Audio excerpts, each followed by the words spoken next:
After the two long-haul races in America and Brazil, the World Championship makes its European debut here on the superb Imola circuit for the San Marino Grand Prix. And in a situation where every World Championship point counts this season, the reigning champion Ayrton Senna starts at Imola with a commanding lead of 11 points, having won at Phoenix and Interlagos in the brand new McLaren with its equally new Honda V12 engine. Our car this year is a lot better than our previous car, the V10 from 1990. The engineers, technicians made some radical change on the car concept, which were fundamental for solving some of the critical problems we had with our previous car. We had this feeling immediately when we first tested the car in Portugal before Phoenix, and it proved to be correct that the car is a lot better than a year ago. But Britain's hope for the #1 spot, Nigel Mansell, has yet to score after retiring from the first two races. He's been having an exciting time during practice at Imola, but he's happy to be back with the Williams team. I don't have to worry about anything now, Murray. I mean, it's so different. I mean, even the relationship with Ricardo, it's no problem if he's quicker or he beats me or whatever, because, you know, I know how quick I can go, and I'm pretty sure the team do as well. What we've got to do is work together to get the best package together, and then when my reliability comes, or we have our little turn of luck, shall we say, I mean, we'll fly. It may be the San Marino Grand Prix, but Imola is in Italy, and Italy means Ferrari. Ferrari means Alain Prost in his second year with the Maranello team, who disappointed their fans with a poor performance in Brazil. But since then, they've made major changes, and Prost is much happier with the revised car. Benetton have got an entirely new car, designed by John Barnard, with a more powerful revised Ford V8 engine for 3 times world champion Brazilian Nelson Piquet and his countryman Roberto Moreno. And one of the prettiest cars at Imola is the all-new Brabham Yamaha. But the two Britons, Martin Brundle and Mark Blundell, have still got a lot of work to do. And there's great news from Norfolk, where Martin Donnelly, recovering well from his crash last year, has married his childhood sweetheart, Louise McQuirter, and hopes to race again soon. As ever, it's all go in the pit lane at Imola, but this is just the tip of the iceberg. There's a lot more to a Formula One team than you'd think. Jonathan Palmer. This is one of the 2 Tyrrell cars that are being raced this season. Let's consider just how many people it takes to put them on the grid. Well, clearly, there are the drivers, Stefano Modena and Satoru Nakajima, who started the year so well with 4th and 5th places at Phoenix.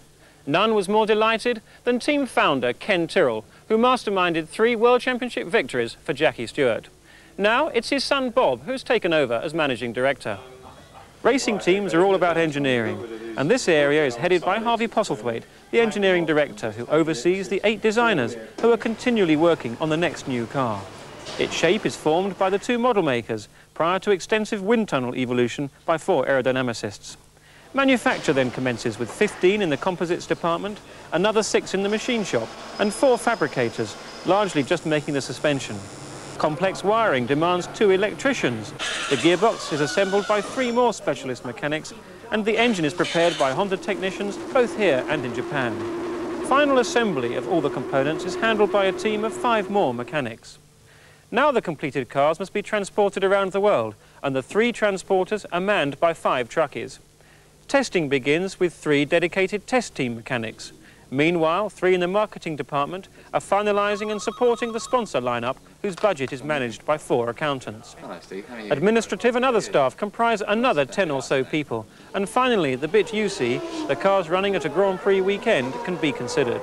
Here, the 2 race engineers establish just what work the 12 race mechanics must do, and it is the team manager who controls this tip of the iceberg. So there we are, over 100 hard-working individuals, all to enable these 2 to go motor racing.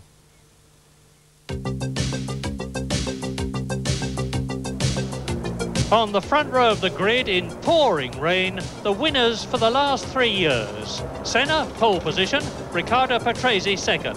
Then Prost Ferrari and Nigel Mansell's Williams. Berger fifth, and Stefano Modina's Tyrrell 6th. And the two Minardis of Morbidelli and Martini 8th and 9th.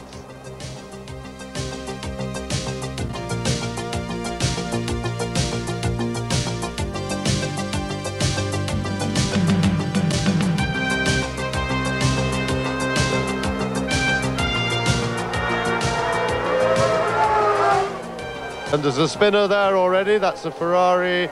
And was that Prost or was it a Lazy? That was Prost.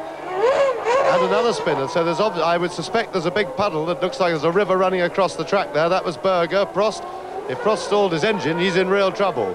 And it looks like he has. Prost looked to me to be trying to get out of his car then. And if Prost has stalled, I don't see how he's going to get back into the race at all.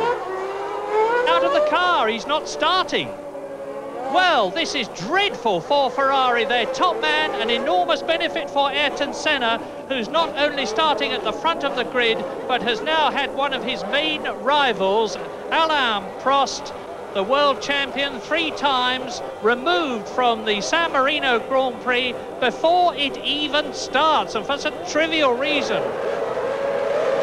And it's go, let's see. Nigel Mansell comes out and slots in front of Gerhard Berger, who is passed by Modena.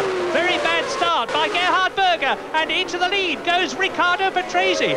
And so now it's Ayrton Senna who is going to have to take a faceful of water, and that's going to be very hard indeed for him. Riccardo Patrese well fired up, the man who won last year in the Williams Renault. Now he's coming down to the Tosa here.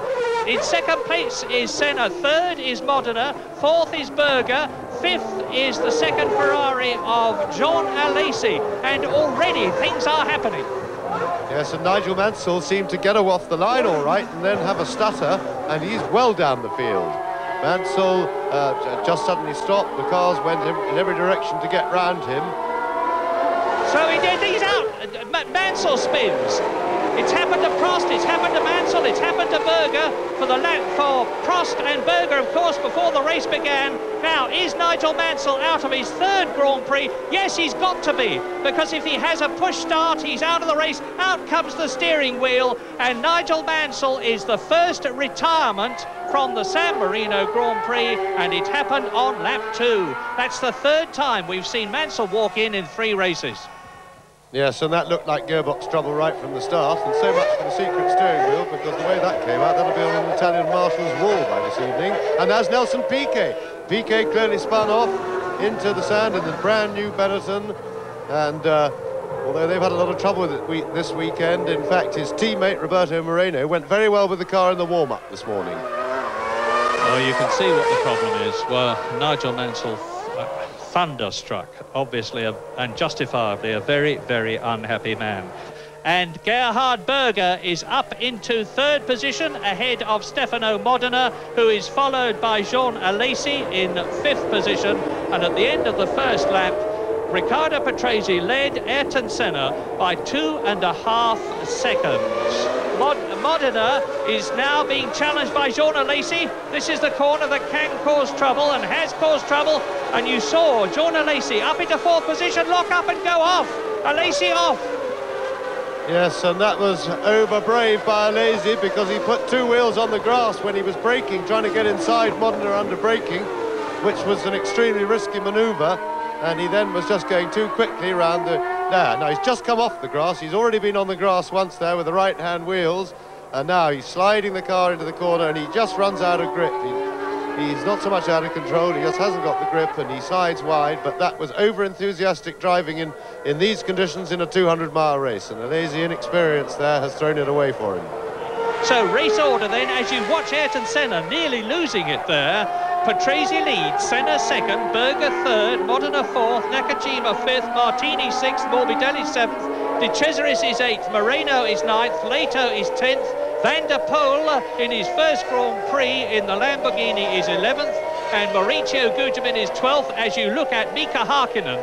Now, mark my words, watch this man.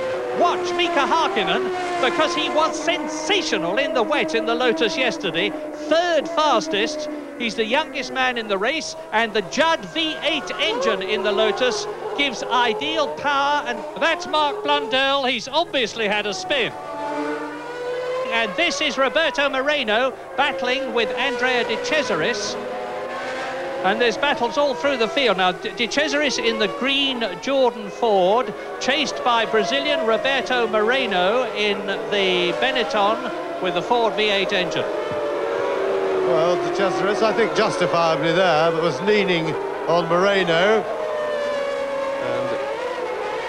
And that is Blundell having his spin. We saw him recovering from that. The good thing he didn't go any further, because he might have collected the Lotus.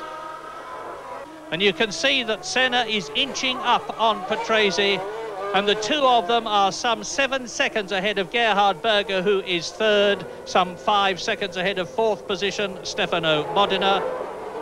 Master tactician, master driver in the wet or the dry, and he's proving it now.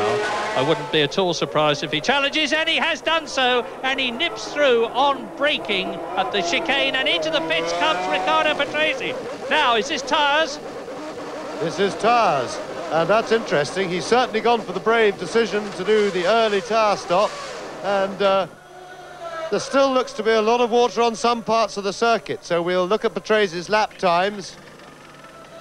And his engine wasn't sounding too healthy then either, so maybe he's come in because he's got some sort of an engine problem, maybe a bit of water in the electrics.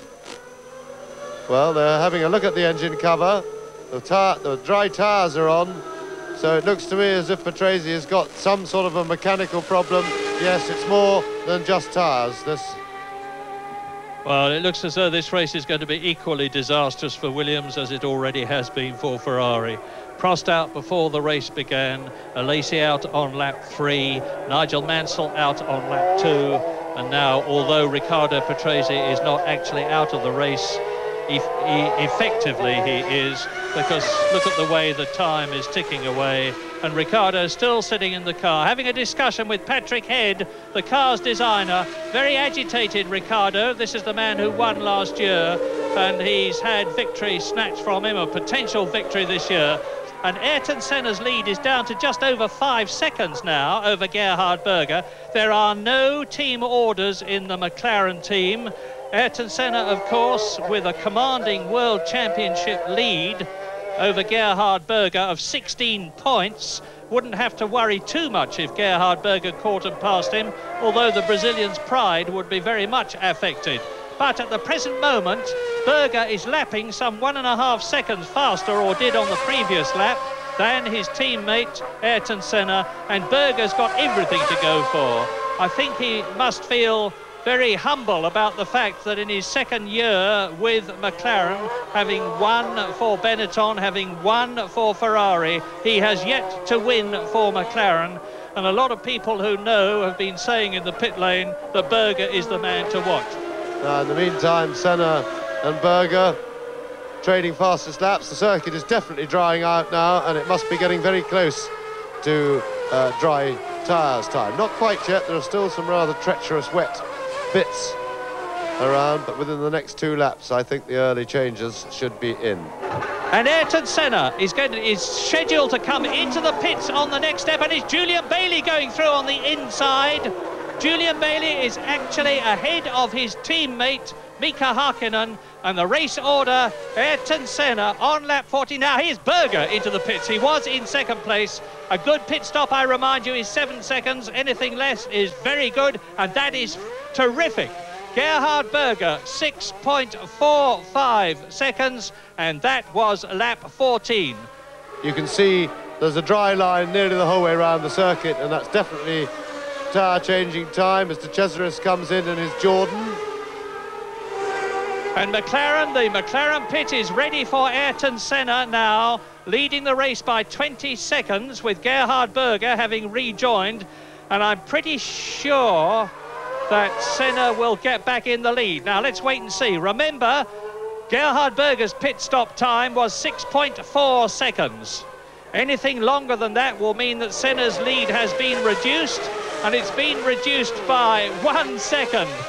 And he's going to come out of the pits just about as Gerhard Berger approaches the finishing straight and goes through, and Senna rejoins the race in the lead, just 5 seconds now ahead of Gerhard Berger. Now here is Gugelmin leading Van der Poel and the McLaren goes through. That's the gap. And look at the way Gerhard Berger closes up on braking and goes through on the inside. The gap is really narrowing now, and Gerhard Berger will be seeing for himself an opportunity to get into the lead at San Marino. They are both on new tyres. Lap 15. Long way to go yet. Now, coming up to catch Thierry Boutsen in the Ligier and Maurizio Gugelmin in the Leighton House is Ayrton Senna. And he's bound to lose some time here. Even Ayrton Senna is going to have a job to get past both of them in one go. And that will give Gerhard Berger, second in the second red and white McLaren Honda, the opportunity to close right up on the race leader. And it is happening. There's the confirmation that Gerhard Berger is now the fastest man on the circuit. 1 minute 36.96. Well down on the lap record held by Alain Prost in the McLaren. 1 minute 26.8. Just enjoy this as they come up to the top chicane. And Senna is past the Ligier of Thierry Boutsen and Berger is not. But now Senna has got to catch and pass Maurizio Gugelmin, his Brazilian countryman in the Leighton House. This is the Rivazza, second gear. And Senna is a past master at carving his way through the traffic. And Gerhard Berger will be fuming there as he sees his opportunity fading away. Yes, and these cars that are still on wet tyres will be clinging to the dry bit of road and slowing down the quicker cars, but most of the front runners have changed. Modena's been in and out, put dry tyres on without losing third place. So Senna gets through. Berger still at the back of that bunch, and that won't please him because he's got an awful lot of traffic in his way, and one daren't go far off the racing line here. Well, he's tiptoed his way through there past Boutsen, and he hasn't lost too much ground to Senna. Now let's just absorb this. Senna and Berger leading, and then in third and fourth positions the two Tyrrell Hondas. So it's Honda powered cars, first, second, third and fourth. That's one of them. And out of the race goes Nakajima. Satoru Nakajima has overcooked it somewhere and retires from fourth position. And that means to say that up into the new fourth position now comes Pierluigi Martini with Roberto Moreno up into fifth place. And Julian Bailey is in the points in the Lotus. In his first Grand Prix of 1991, Julian Bailey is in sixth place. Terrific performance, and Mika Hakkinen is going extremely well too. He is 10th. Now go the McLaren boards to Senna and Berger, place 1 and place 2. And Riccardo Patrese back in the race.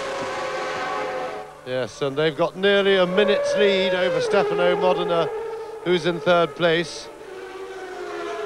So at the moment this looks like a McLaren demonstration run, and quite honestly I think that's something will have to go wrong with the McLarens for anything fundamentally to change, with their main rivals already out of the race. Tremendous performance in the wet by Julian Bailey, but of course he's losing ground now by not having changed his tyres, and he really needs to get in and get onto dry tyres, but that certainly doesn't take away from his marvellous performance in the wet. Senna has just lapped Andrea De Cesaris in the Jordan Ford, and De Cesaris is in 10th position. And off the course goes the Lola of Eric Bernard, the Frenchman. It looks to me as though he's not only off the course, but out of the race on lap 19. Yes, a new fastest lap now for Riccardo Patrese. So whilst he is not in contention for the race, he's out there splitting the McLarens, and believe me, he's going to enjoy himself in front of his home crowd. He's still basking in his win in this race last year, which he really enjoyed, despite the fact that it was inherited after Berger slowed down and handed it over to him. But he really made him a very happy man, and he will be out to enjoy himself this afternoon, and I'm quite sure he'd like to stay between the McLarens and then slowly chip away at Senna's lead. And there's nothing that Patrese would like to do for his own ego and pride and for the fun of the fans here is to catch and pass Ayrton Senna and unlap himself. Unfortunately, he's got several laps to unlap, and he's not going to do that, but he can at least have fun. As Senna goes through to lap Roberto Moreno, who is in 4th position in the new Benetton Ford, it would look more and more like Senna's 3rd World Championship. And this is only the 3rd out of 16 races. Riccardo Patrese touring again. Well, he looks destined not to stop. Well, he's out of the race, no doubt about it this time. Riccardo Patrese definitely retires on lap 23. And so far then, the Williams team in 3 races have had Nigel Mansell retire in Phoenix, in Brazil and San Marino. They've had Patrese retire at Phoenix and San Marino. They've only had 1 finish. Race order then, on lap 23, Senna 7.5 seconds ahead of Berger, who is very nearly a minute ahead of Stefano Modena in 3rd position. Roberto Moreno has been lapped and is 4th. Ivan Capelli, good news for the Leighton House Ilmore team in 5th position. Good news for 2 Dallara. In 6th position is JJ Leto. Thierry Boutsen is the highest he has ever been in a Grand Prix this year since joining Ligier, having left Williams, not of his own volition, is in 7th place. Julian Bailey, a great 8th. Well, we've just got a report from the pits that Mansell's problem was indeed gearbox. His gearbox had a habit of selecting neutral all of its own accord. He couldn't get 2nd gear at all, and his exit from the race, though, was caused by being hit up the back as one of the Leighton House's spins, and that's Capelli, who was running up in 5th place. So problems for Capelli. He's thrown away a very good placing for him. Hopefully he'll get going again, but you will not know, and the car's sitting with its tummies on the curb there. And so Mansell, in fact, no doubt, well, he was messing around trying to get gears, was hit up the back on the 1st lap, and that is what actually put him out of the race. Well, this looks like Ivan Capelli again. Yes, he's just spinning out. Now, you can see he goes over the curb, and if you can't get it going yourself, you are automatically out. And you're looking now at Andrea De Cesaris and Julian Bailey, who are 8th and 9th, and Bailey goes through. Julian Bailey driving a terrific race. It's only his 7th Grand Prix. Senna coming up to lap the 3rd place man. This is quite an incredible performance by the Brazilian. The 3rd place man in the blue and white Tyrrell Honda is Stefano Modena, and he doesn't exactly hang about. And Modena coming up to try and get past Thierry Boutsen. So you've got 3 cars on 3 different laps, and Modena, as Senna tries to pass him, moves out from behind Boutsen, and now Modena slams the door in Senna's face. No scruples there. Yes, and I have to say, I don't think Modena saw Senna, which is a little bit naughty. Modena was clearly concentrating on the Ligier on the straight. He pulled out just as Senna was pulling out, and I don't think he'd clocked that he was there, and that is surprising, because Modena is a very intelligent thinking driver, and I would have expected him to be very well aware of what was around him. And at the present moment, although Senna is coming up to lap Modena, who is in 3rd position, as James has said, he's either taking his time about it or finding it harder than he thought. And we're on lap 34 now, over half distance in the 61-lap race, as Senna goes to try and go through again. Berger 16.5 seconds behind. Modena is 1.5 minutes behind Senna. That's a full lap, and you can see that for yourselves. Roberto Moreno has been lapped in 4th place, so it's McLaren, Tyrrell, Benetton, 1st, 2nd, 3rd, 4th. JJ Leto still 5th in the Dallara. Andrea De Cesaris in the points for Jordan, 6th. Now we'll see Senna getting a tow from the Tyrrell, and we'll see just how easily he can make it past. Remember, both Honda engines. Well, he didn't exactly waft past him. It was a struggle. Now, it looks to me as though Julian Bailey is going to be up there in the points again very quickly. And Mika Hakkinen is off the screen. He's in 10th position. Mika Hakkinen, Senna, Berger, Modena, Moreno, Leto, De Cesaris, Martini, Thierry Boutsen, Van der Poel, Hakkinen. So it's the Jordan. There's Andre De Cesaris. He's taken a lot of stick over the years, but ahead of him now is Mika Hakkinen, and behind him is Julian Bailey. So the Lotuses are having the best race they have had in 1991 by a very considerable margin. And that is Andrea De Cesaris into the pits. He was in 6th position, and it looks to me from the leisurely way he's sitting there and the lack of frenetic activity around the car as though his race is almost over. They're working on the back of the car. It may be gearbox, it may be something, a loose diffuser, something like that. And that looks like Modena. Well, now this means to say that with the Italian out of the race and 3rd position, up into the points with Modena sadly shaking his head. I don't know what the problem is, but whatever it is, he's out of the race because he's stopped and he's not allowed to have a push start. And that means to say that Roberto Moreno comes up into the points in the first race for the new Benetton Ford 191 into 3rd position, with JJ Leto into 4th position. And it's not going to be long now before the swooping JJ Leto in the scarlet and white Dallara goes past Roberto Moreno, 25-year-old JJ Leto from Espoo in Finland. There he goes. Yes, and you can hear the misfire then from Moreno's car, unless that was somebody else, but I heard a misfire go past us. Gerhard Berger, new fastest lap of 1 minute 26.531. That must be threatening the lap record, and that is a new lap record. So he's being allowed to have a bit of fun. Let's see if in the remaining laps, we've got a few more of them, whether Senna will be allowed to have a go at it.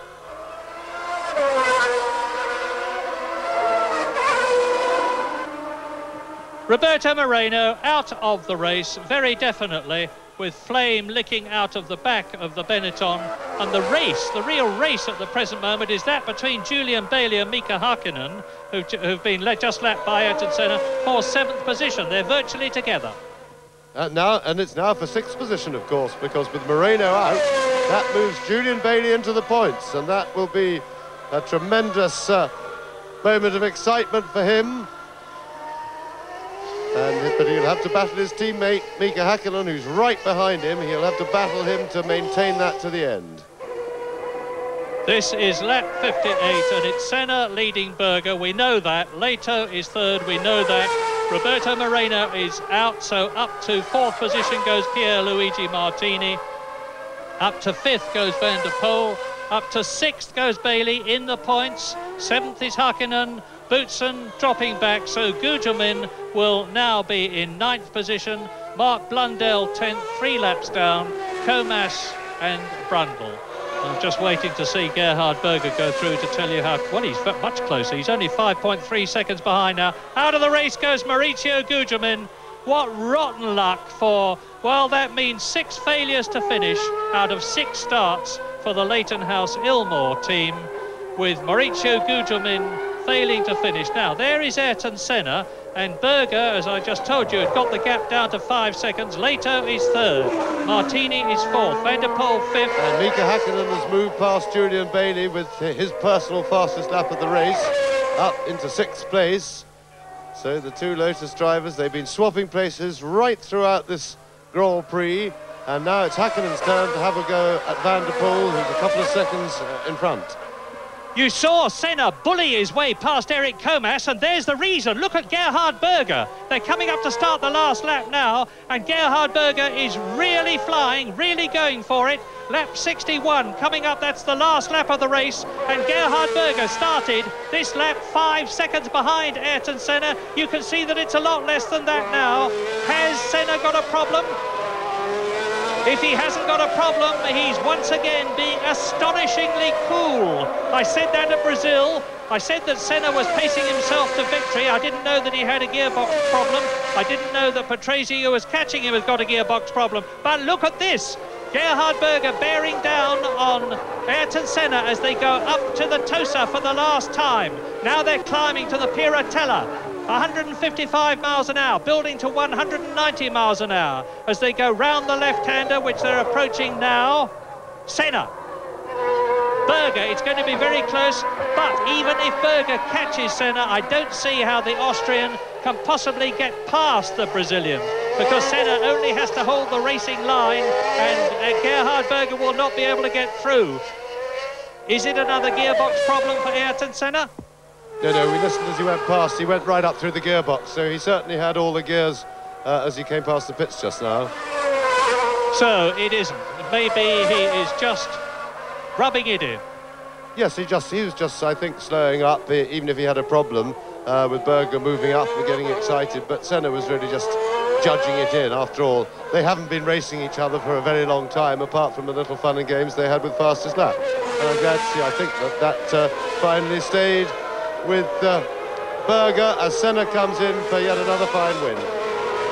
To cross the line and win the San Marino Grand Prix of 1991, his third win in 3 races this year. Maximum points, therefore, in each of them. 30 points, Ayrton Senna. Gerhard Berger finishes second to get 6 points and bring his total up to 10. And Van der Poel is retiring on the last lap. But that, of course, moves Julian Bailey. It should be if he gets round up into the points, as it does. And so the 2 Lotuses finish 5th and 6th, and really bad luck, as you say, on Van der Poel. But my guess would be that he's run out of petrol with that big thirsty V12 engine. So a 29th Grand Prix victory at Imola for Ayrton Senna, and that's the first time that any driver has ever won the first 3 Grand Prix of the season. Gerhard Berger, Senna's teammate, second, and an excellent third place for JJ Leto. 4th, Pierluigi Martini, and 5th and 6th, the Lotus drivers, Mika Hakkinen and Julian Bailey. And in the Drivers' Championship, Ayrton Senna now leads his teammate Gerhard Berger by 20 points. Down to 3rd goes Alain Prost. 4th equal, Riccardo Patrese and Nelson Piquet. In the Constructors' Championship, McLaren lead with 4 times the points of Ferrari. 3rd equal, Benetton and Williams. In 5th place, Tyrrell, and in 6th position, Dallara. Well, in 2 weeks' time, it's the street circuit race at Monaco on BBC One. Watch it and see whether anyone can challenge Senna and McLaren.